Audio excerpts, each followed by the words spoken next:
Se estamos usando o noso Moodle, como pode ser o da aula virtual que nos ofrece a Consellería, para descargar un H5P, compartilo cun compañeiro ou para subilo a esta plataforma para que podamos calificalo, temos que facer o seguinte. Aquí temos varios H5P, como podedes ver.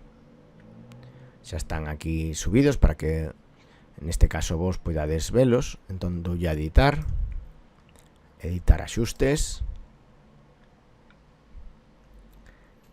e aquí temos a actividade. Pincho sobre ela e vemos que nos dá a opción descargar. Descargámolo e xa estaría. Vale, pois xa teríamos aquí a actividade para en descargas, para compartilo na actividade na tarefa deste curso ou compartilo cun compañeiro para que o suba, etc. Veña, un saúdo, moitas grazas.